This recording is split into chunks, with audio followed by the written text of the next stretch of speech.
Hey there, everybody. Welcome to another episode of Classic Gaming Brothers. I'm Seth. And I'm Zach. And we are the Classic Gaming Brothers. We are the Classic Gaming Brothers. That's right. That is right. I saw that we had some notes. No, we could just delete that one. Okay. But hold I'll put it in the shredder right now.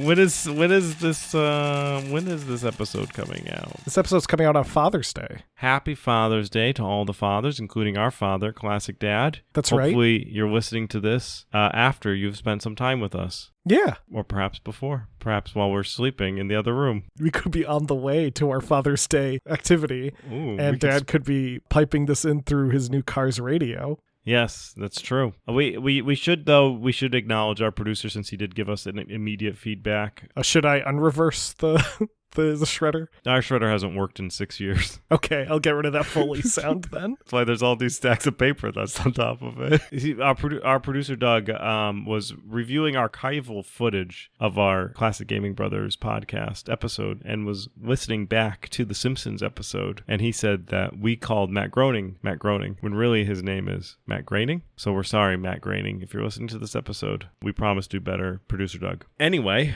once again, happy Father's Day to the fathers out there listening. We hope that you've had a great Father's Day or are starting it out great by listening to Classic Gaming Brothers. That's right. And if you're listening to this not on Father's Day, well, the episode aired on Father's Day, so don't shoot us. Which I guess is a pretty fast escalation. That is, right? Planning to immediately trying to murder us. Go from be disgruntled that we're referencing a date that's already passed to murder. Anyway, Zach. Yes, Seth. What have you recently been playing? Recently, Seth, I've been playing Little Kitty, Big City. Developed by Double Dagger Studio and released in May of 2024, you play as a little kitty who is in fact lost in the big city. Specifically, the story follows you as a cat who has fallen out of an apartment window when you are doing a big stretch, and your job is to get back up to your penthouse apartment where your family lives, but you don't know how to climb quite well yet. So you have to kind of level up your cat and climb the city higher and higher and explore the city, and as well as do assorted tasks around the city. It's an open world, so you get to explore different parts of the city, and there are all sorts of tasks you can do, from becoming an artist to helping a raccoon build a portal to disrupting a construction site. You can also pick up items and trade them for things. You can give a cell phone to a bug. There's a lot of things that you can do in the game. It's a bit odd, but it's fun, and I like it. It's very cute. What's nice is your cat can't get hurt. However, he does not like going near water or dogs. He gets a little scared, and they kind of use those to block parts of the game. So like if you're not supposed to go down a alleyway at a certain point, you might see a puddle of water, and you have to figure out how to get around that puddle of water because you can't walk through the water. But yeah, overall, it's a fun game. It's a cute game. I really like it, and I'm excited to play more of it. I think it's a very well-designed game, and I recommend checking it out if you're a fan of cute things, cats, and video games. Nice. That sounds like a fun game. I think it was on our Byway Pass at one point in time. I think it was either that or it was like a game that we are looking forward to in the upcoming year. Our top 10 or whatever episodes that we do. In a tune of a game that we have talked about as a Byway Pass or a top episode in 2024, whatever countdown thing that we've done, I've been playing the demo of Metal Slug Tactics. So Metal Slug Tactics is a return of Metal Slug, but in a dynamic tactical RPG format where there's even a kind of like a roguelike element to it, and you get to experience that kind of run and gun action in a turn-based style. So if you ever wanted to play a running gun game, but have it be taken over singular turns with kind of chess-like maneuvers, then maybe check out Metal Slug Tactics. I enjoyed it for what I was playing of it. You get to control 3 heroes, and each of the hero has like a primary weapon, which is pretty weak, their special weapon, which is strong but has limited ammunition, and then their special move, which they need to build up a reserve where that requires movement in order to use it. You can get into the titular Metal Slug as well in some of the levels. And then the Metal Slugs have like 4 different attacks. So each unit gets a movement allocation, and then they get an action allocation. And if they take an action while another member of the team is within their range, then you can sync an attack, and that person will also attack and do damage, and they will not waste an action on the synced attack. So if you get all three of your people in positions where they can all hit one person, you can sync attack and really do some damage to people, and usually kill people with your primary attack, which is usually pretty weak. It's definitely a very much more like a puzzle type of game, and there's different objectives in the different maps. So you may have an objective like kill 4 enemies in a round, and I determined while playing it that because you can undo turns if you aren't happy with the placement and stuff like that. So what I ended up doing was I killed 2 people, and then I ended up being like, I don't know how I'm going to be able to kill 4, so I undid my turn, and then I killed 2 more people, and that was enough to qualify for killing the 4 people within a round because I never really left the first round. And then that'll be like a sub-objective, and the main objective would be to kill everybody. So it may not necessarily be to kill everybody as the objective. The objective may be to rescue someone or to get some items or something like that. But that level's of primary objective was that I needed to kill everybody. But anyway, so yeah, it's being developed by Likir Studio and being published by .emu, which is a fun publisher that we have played games by them before. Fun game. I'm looking forward to it coming out in Q4 of 2024, and that is Metal Slug Tactics. Exciting. Well, today's episode, we're talking about something that's kind of tactical because we're talking about board games. Yeah, that's fun. But we're not talking about just board games. We're talking about board games that were turned into video games. We did say we are the Classic Gaming Brothers. We did. We've never stipulated that we only talk about video games. That's right. We could, in fact, turn this podcast around and only talk about classic board games that are 10 years older. We've only defined classic as a definition. We'll start all the way back in 3000 BCE with the Egyptian board games. Yes, we'll start with them and we'll work all the way up to 10 years before this before 2024, so 2014 board games. I think we could do it, yeah. Yeah, we'll start talking about board games, and we'll just be the Classic Board Game Brothers. Now, in the past, we've talked about the intersection between video games and tabletop and board games. A large amount of video games got inspiration from tabletop games, but did you know that some board games were just straight on adapted into video games, and vice versa? We're not going to really talk about that in this episode, but there's like a Pac-Man board game, and there's like a Donkey Kong board game, and they're very silly, but that's for a different episode. Today, we're talking about the numerous board games that were turned into video games. We're going to talk only really about the ones that we're most familiar with, but before we do, we're going to get pedantic about history. Board games are ancient and go back to the dawn of history. We talked about how some of the earliest games were often related to gambling, but also some were just for fun. Evidence of games like Senet have been found in ancient burials in Egypt that date back to 3500 BCE. Another game that was played in ancient Egypt was called Hounds and Jackals, which featured a board similar to the game that we know of as cribbage. It's kind of a flat board with holes, and you have pegs, and the pegs are your hounds and jackals. Evidence has also been found of games played by people around the world, because when people get bored, they tend to do things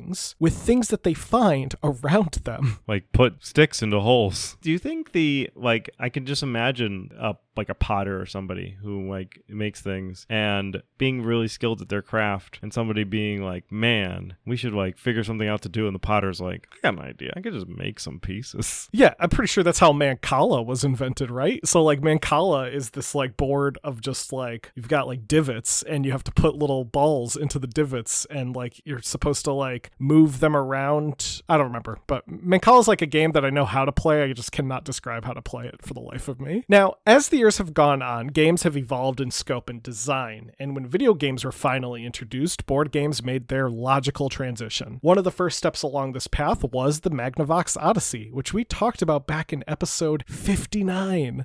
That was so long ago. Well, the Magnavox Odyssey was the first ever video game console, with games being played by inserting numbered cards. The cards would complete a circuit within the console, turn it on, and display certain objects that could be used for various games. Most of these objects that you would see would be white squares, sometimes white lines, and you would put an overlay on the screen, and then you would also have a rule book that accompanies that numbered game, and sometimes a board and pieces and cards. So for example, one of these games was football that you could play on your Odyssey, and football came with cards and a board that you used with pieces that you tracked the movement. There's a lot of math involved. I watched a video of some college class that played Magnavox Odyssey games and reviewed them, and they were trying to play football, and at the end they were just like, this game is needlessly complicated because it's like you have to pull a card, and then you have to keep your card face down, and then you have to flip the card at a certain time, and you do certain actions, and like the screen barely comes into play. It's mostly a board game that you just play in front of your TV. Now, within a few years, video games would become more interactive, and soon the concept of interchangeable cartridges were introduced with systems like the Fairchild Channel F and the Atari 2600. In fact, one of the early games for the Fairchild Channel F was Tic-Tac-Toe, a game that itself dates back as far as 1300 BCE. Now, one game that was quickly adapted into video games also has a long history. Not as long as Tic-Tac-Toe, but relatively long, and that game is Monopoly. Shortly after the year 1300 BCE, 1903 would eventually come, and that game, Monopoly's, the predecessors to Monopoly, was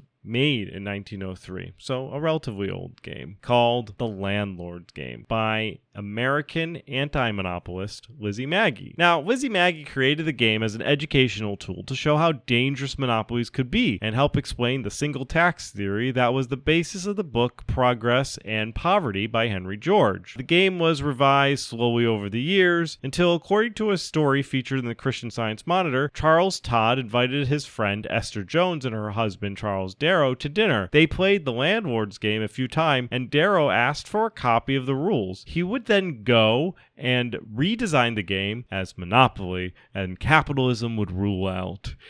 Parker Brothers soon acquired the rights from Darrow, and when they learned he didn't make the game, they would then go back to Maggie and purchase the patent from her for about $500, which equates to about $11,527 today. Which, to be honest, if I was Maggie and I made up a game today, and my game, in my opinion, was okay, and somebody said, I'll pay you $11,000 for that, I'd probably sell them the rights. Now, Parker Brothers would go on to begin marketing the game in 1935, and it would go on to become an instant success. One fun fact about the success of Monopoly is that it would be used by the British Secret Service to help prisoners of war to escape the Nazis. Parker Brothers worked with MI6 to create a version of Monopoly that contained real maps, compasses, money, and other tools, which they distributed to prisoners by disguising themselves as charity organizations. It's wild. Like, it is. Thinking about like the Nazis being like, we got all of these games from, it's like a charity that's like provide games for prisoners. For our troops. Yeah.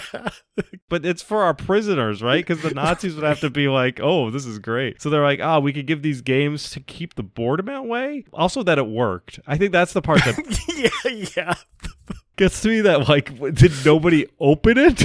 Like, they're like, we got these boxes, and they open it, and they're like, oh, wow, there's some... They probably did, but I bet you anything. The Nazis opened it, were like, wow, this fake money looks really real. Yeah, this money looks real, and these maps are very realistic. Anyway, they had screening problems, which I guess is to our benefit today. Yeah. Now, to go back, for any of those of who's listening who don't know what Monopoly is, which if you are listening and you don't know what Monopoly is, I'm sorry. Monopoly, it's a strategy game where you play as landlords. While the rules can vary depending on the version that you are playing, the edition, or even the people you're playing with, if anyone has house rules that they yell at you that they have over and over again until you enforce those house rules, like free parking, most of the basic elements stay the same. In the game, when you roll dice and travel around a board, you're given the option to purchase assorted property, which, if someone lands on, means that they have to pay you rent. One player will play as the banker, being responsible for passing out fake money to the players when they either need to break a bill or if they need to collect from the bank. Occasionally, you may land on a spot that requires you to draw a chance card. Chance cards can offer opportunities for you to acquire new property, get money, or be sent to jail. If you're sent to jail, you will miss your turn and you'll not be able to collect any money as people land on properties. After passing around the board completely, you will gain money as you pass the go square, which is the square that you start on. Most Most boards have the amount at $200, but this can be vary depending on the version. Now, if you are sent to jail, you do pass the ghost square as you are sent to jail, but you do not collect $200 from the ghost square because you're in custody. You can also go to jail and just visit. If you land on the jail square without going to the go to jail, there is a just visiting hallway, and you can stand there and you can mock your friends who are in jail. There's also free parking. I don't think our notes allude to anything about free parking, but the free parking controversy is that when you land on free parking and rules is written, nothing happens. That's the benefit of free parking. Right. However, there is a gameplay house rule where you collect all the money that is paid into the bank through taxes and chance cards and all the cards that require you to pay into it, and you keep it in the middle of the board as a pot. And then whoever lands on the free parking square takes the pot, and then you proceed to go through it. Now, Monopoly would become a video game at some point in time, and the first time it did, it was 1985, when a version of the game was released by Leisure Genius for a variety of home computers. The game is a very straightforward rendition of the original board game, but with a lot of things now automated. The version of the game was both praised and critiqued, with the publication Computer Shopper saying it was an excellent value, while the publication Sinclair User said it's very boring, which, to be honest, can be said about just Monopoly. That's true. I enjoy Monopoly. I enjoy playing Monopoly. I do also know that I'm not a good person when I play Monopoly. So it's better that I don't play Monopoly with people that I may actually want to like or love in the future, like my wife, and just pass when the option to play Monopoly is available. But I do believe we do have a Coca-Cola Monopoly because there's a lot of editions of Monopoly. The version that Seth and I are most familiar with beyond the board game that we owned, which was like an anniversary edition, was the version that was created by Sculptured Software and released on the Sega Genesis, NES, Super Nintendo, Game Boy, and Game Boy Color. We had the Genesis version. The games are all very similar across the different formats, with the difference primarily just being an aesthetic. So the NES version is 8-bit. The Genesis version is 16-bit. The Game Boy version is not in color. The Game Boy Color version is, in fact, in color. When you start the game on the Genesis, you are greeted by the Monopoly Man. And for those who've never seen the Monopoly Man, kind of looks like the Pringles guy if the Pringles guy looked also like a billionaire. The Monopoly Man is like a guy with a top hat. He's got a big mustache. He carries a bag of coins usually, and he's wearing a suit. When I was in high school, we were learning about robber barons, and I'm pretty sure my history teacher just put up a picture of the Monopoly Man and said, "This is a robber baron." I mean, he is. Yeah. Now, when you start the game, you're greeted by the Monopoly Man. He's walking down a sidewalk, and the sidewalk is just the spaces from the board Monopoly. You are then sent into the player select screen, where you get to choose up to 8 players. Isn't there a fun intro music, too, with the Monopoly Man walking? Yeah, there is. We'll put it right here.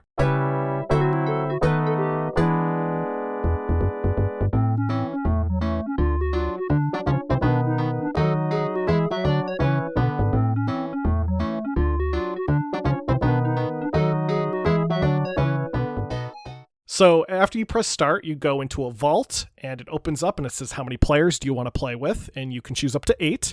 You are then asked to choose every player's name and whether or not they are human or computer. And when you play this game alone, it gets really sad when you get to number 8 and you're choosing computer once again. But you could technically play them all as human. You can also technically play them all as computer, too. You can. So you name them, you choose a portrait to go with your character, and then you get right into it. And you get to choose your piece, which is nice. I liked playing as the rabbit who wears a top hat or the race car. However, my favorite piece isn't in the game. It was only in the anniversary edition we played, and it was the train. From here, though, you got a view of the board, and when you clicked on a button on your controller, a photorealistic hand would just appear on the screen, make a shaking sound, and roll the dice. And let me tell you, the sound effects in Monopoly are so satisfying. First off, the dice sound. Listen to this. Absolutely beautiful. Then you have the sound where you purchase something. Even better. So good. Now, of course, the sound when you have to pay money to the bank, which just sounds like someone is eating something.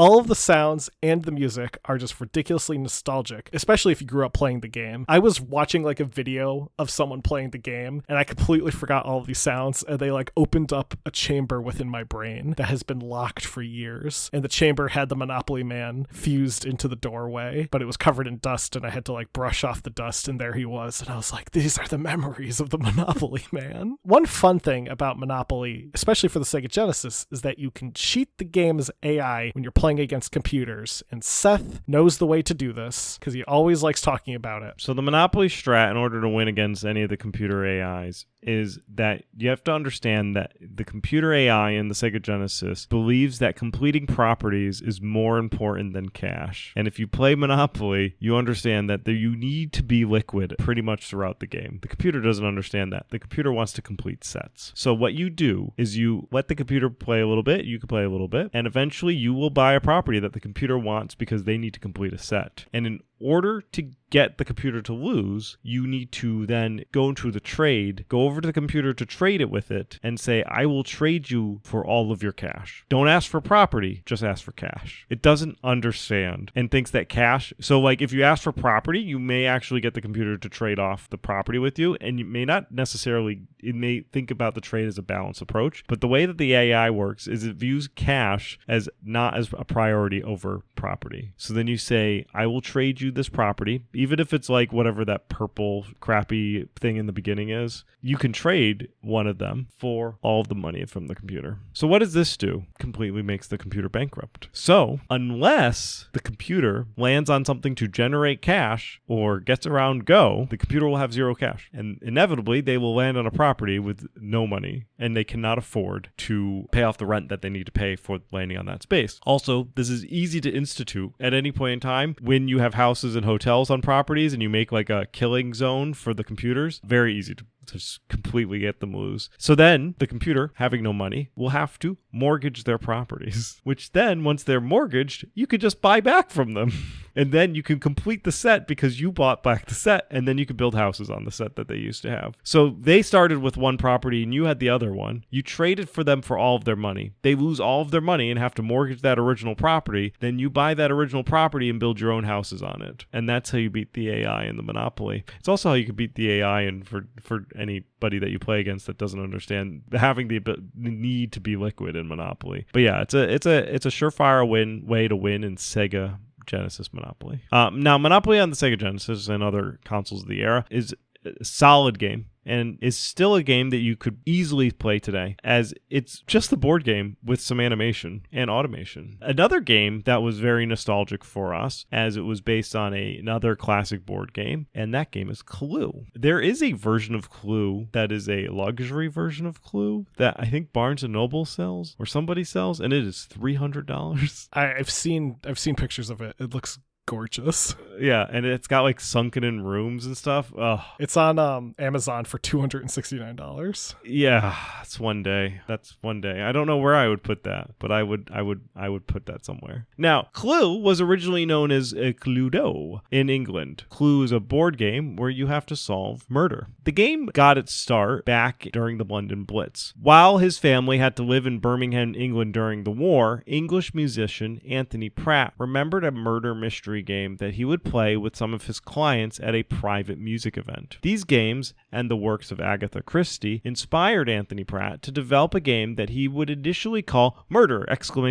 And later would change the name to Cluedo as a play on the word clue and the Latin word ludo, which means I play. The patent would be filed in 1947, but due to post-war shortages, it wouldn't go to print until 1949. Parker Brothers would catch wind of the game and would license it for release in the United States under the name Clue, because they really didn't know what Ludo meant and figured that the American audience wouldn't either. So they were like, Cluedo, that doesn't make any sense. Let's just call it Clue. The original game that Pratt designed would be a little bit different than the version that we are familiar with. For one thing, in Pratt's original design, there were 10 characters. One character would be designated a victim by random, and some cut characters from the game would include Mr. Gold, Ms. Gray, Miss Silver, and Mr. Brown. Mr. Brown sounds like a sad sack. I'm sure he is. Like, I just picture a man in like all brown suit, like an all brown tweed suit with like a yellow button down and like a brownish tie, and then like balding with like a comb over, and that's Mr. Brown. There would be two characters that would get renamed. Colonel Yellow would get renamed to Colonel Mustard, and Nurse White would be renamed to Mrs. White. Now, rooms were also redesigned from Pratt's vision, with a cellar and a gun room being eliminated. There are also more weapons, including a syringe, a bomb, a shillelagh, and a fireplace poker. A bomb? What if it was like... I only picture it as like a small nuclear warhead.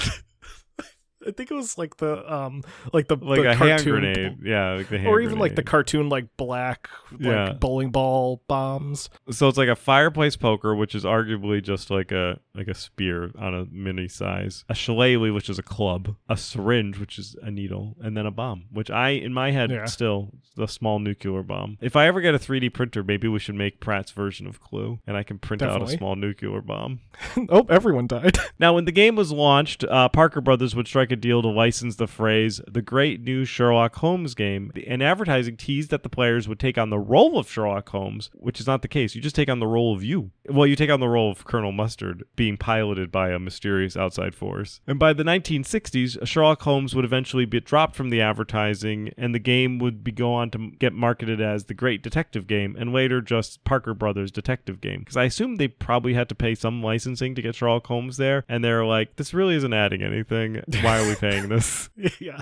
Well, yeah, they had to pay the Arthur Conan Doyle estate. Yeah, and they were like, we're done paying this check. And so then they're like, Great Detective, and Arthur Conan Doyle estate was probably like, maybe not. In the 1970s, the game would go on to be televised in commercials that featured a detective who appeared to resemble Inspector Clouseau from the film Pink Panther. And in the 1980s, TV advertisements would once again feature Sherlock Holmes, as well as Humphrey Bogart's Sam Spade from The Maltese Falcon. In 1985, the game would go on to be adapted into a comedy mystery film, which is probably, if you have not seen Clue, the 1985 movie, stop this podcast and go watch it. It is a cinematic classic. It was directed by Jonathan Lynn, written by John Landis, and the movie would go on to feature an ensemble cast that included Christopher Lloyd, Tim Curry, Madeline Kahn, Michael McKean, Martin Mull, Eileen Brennan, and Leslie Ann Warren. And all of those people are great actors in their own right. And in an ensemble cast, they are amazing. And Martin Mull is he's the principal from Sabrina. Yes. So if you're like, Martin Mull, that sounds familiar, and you think it's the principal from Sabrina the Teenage Witch, you're right. He's also Gene Parmesan in Arrested Development. Yes, he is also detective. Gene Parmesan, the detective. I love all these actors. And let me see if I can do it from memory. Tim Curry is the butler. Christopher Lloyd is Professor Plum. Madeline Kahn is Miss White. Flames. I hated her so much. Flames on the side of my face. Isn't that Madeline Kahn? That is Madeline Kahn. She's Mrs. White. Michael McKean is Mr. Green. Martin Mull is Colonel Mustard. Eileen Brennan is Miss Peacock. Mm-hmm. And Leslie Ann Warren is Miss Scarlet. An amazing piece of cinematic history. You should watch it whenever you get a chance. The game itself, for people who don't know, is a game of deduction. You take on the role of different people at a house party and must solve the murder of Mr. Body. Each character in the game takes on the role of archetypes from murder mysteries. You have the femme fatale, the retired military officer, the housekeeper, the clergy, the widowed socialite, and the absent-minded professor. Your job is to deduce who killed Mr. Body with what weapon in which room. There are 6 potential weapons: the candlestick, the dagger, the lead pipe, revolver, rope, and the wrench, and there are also 9 rooms: the kitchen, the ballroom, the conservatory, the dining room, the billiard room, the library, the study, the lounge, and the hall. The player's job is to make the correct deduction, and the player who makes the exact correct deduction wins. Now, there's of course penalties for making the wrong deduction. You can also only make deductions when you're in certain rooms. You can't make deductions in the hallway. There's a whole bunch of different rule sets that are applied to make the game more and more difficult. The game was adapted into some digital versions, which is why we're talking about it. The first version was a version released for home computers called Clue Master Detective by Dalali Software in 1989. This was released for Apple II and DOS, and then later in 1990 for the Amiga, Atari ST, and Commodore 64. The game, Clue Master Detective,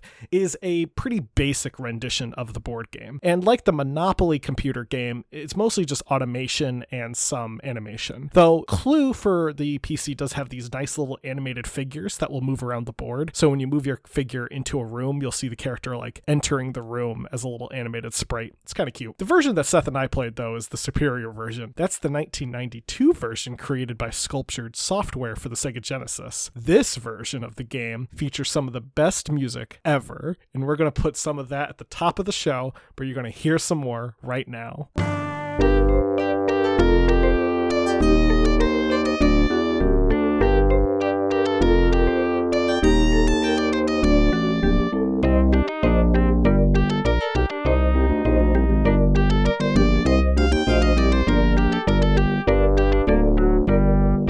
Similar to Sculptured Software's Monopoly, Clue adapts the game in a fairly straightforward way, while also providing some fun elements to make it unique. Similar to Monopoly, when you roll dice, you'll see photorealistic hands appear and roll the dice onto the board, and your player will then be assigned a number of available moves that they can move on the tiled board. When you enter a room, you have the option to make a deduction about who used what in which room, which will play out with a fun animation and this fun music. From here, you can either make a formal accusation or end your turn. When you enter a room with another player, you can make a suggestion or you can interrogate someone. Players are also given unique music, so Miss Scarlet has her own song.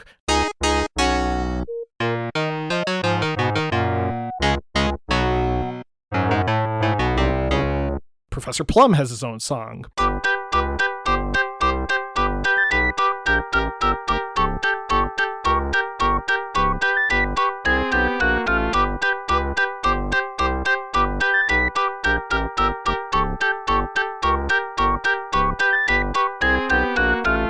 Most importantly, Colonel Mustard has his own song, and it sounds like this.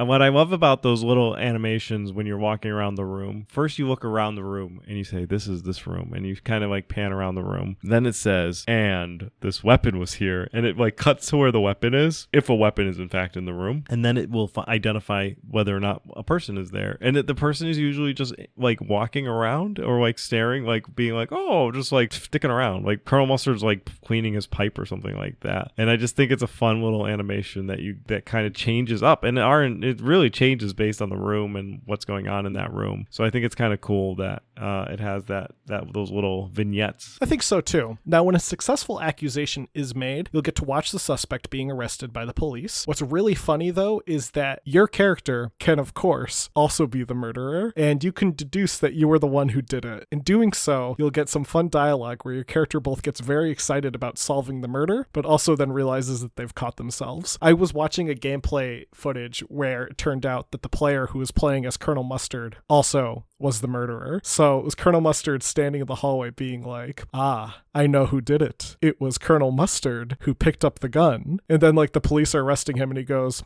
maybe I shouldn't have figured out who did it. Now, the last game from our childhood that we're going to talk about is one that I'm not sure if both of us played, but Zach definitely played it on our dad's IBM ThinkPad and later his Aptiva. And this game was Battleship, the classic naval warfare game. Our dad had a PC version of the game, and we also had an LCD version of Battleship that we took on long car rides to Vermont and Ticonderoga, New York. Battleship itself as a game was first published back in 1931 by Starix. Its true origins have some different stories to them, with one saying that the game may have originated back to a French game called L'Attaque that was played during the Great War, while others have said that the game may be based on the 1890 game Basilinda, also played during the Great War. The first published version was called Salvo, and it was later released as Combat, the battleship game, Broadsides, a game of naval strategy, and Warfare, naval combat. Lots of names for the same game. The original versions of the game were often played on pads of papers. In 1967, 1987, Milton Bradley would create a version that everybody knows, the one that uses plastic boards and little ships with pegs, the white pegs and the red pegs, and then little gray ships that you sometimes can just squeeze the little bit off the edge of the map so that they can never get hit and sink. That's right.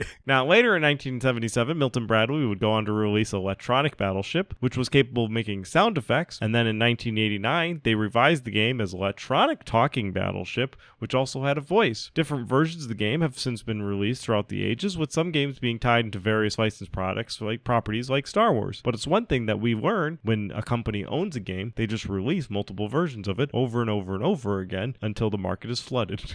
That's right. Battleship is a fairly basic game. Players place various naval ships on a 10 by 10 tile square, and it's your job to guess where the enemy, the other person playing, place their ships. This is done by providing coordinates such as D7 or B3, which the opposing player will either say miss or hit. Players are given a pegboard that can then be placed the miss or hit markers so that they can make a map of the enemy field. Needless to be said, unless you're playing a digital version of this game, you have to play this game with somebody else. In the 1996 PC version of the game that our dad had by Hasbro Interactive, the game plays out similarly to how the board game played out, but with a lot more exciting 3D graphics. The game itself features an isometric view that allows you to place your ships on the grid, and then you can plan your attack against your enemy. During the attack sequence, you'll get a full motion video sequence of battleships firing cannons or exploding, all done with very nice CG. One unique element that the PC version does is allow for multiple selections during a turn. This can make games go by much faster and also provides a bit of unique strategy of trying to find a player's ship by doing a broad sweep of the board. There is also a unique version of the game included called Ultimate Battleship, where you can manipulate your fleet of ships on a larger playing field in real time. The game features multiplayer and up to 4 players over LAN, modem, or even online using the M-Player service that would later turn into GameSpy. The LCD game that we had was from around 1995. The design of the unit is kind of based on a radar scope, though the actual LCD screen itself is very small. The 10 by 10 square does not display your ships, but rather will display certain squares as having a black outline. You place a dot on the field and fire, and if you hit an enemy's ship, the outline for the ship will appear to you when you're viewing their field. There are also LCD illustrations of the ships that have not yet sunk, featured on the top of the screen and a score counter on the bottom. Now, that's going to be it for our board game episode, unless you have anything to say about Battleship. I like Battleship. I always was jealous of my friends who had the Star Wars Battleship, but I also really liked playing the LCD game in the car because it made annoying beeps and bloops whenever you missed. Well, anyway, that's going to be our board game episode. We just wanted to talk about games that we remember playing versus giving you a list of every single video game that was adapted for a board game. If we did that, we'd be going on for hours. In terms of the legacy of these games, most of them still hold up, but that's due to the long-lasting impact of the games that they're based on. Monopoly, Clue, and Battleships are still being played today and still have versions of the games still released. There's games like Monopoly Go, which I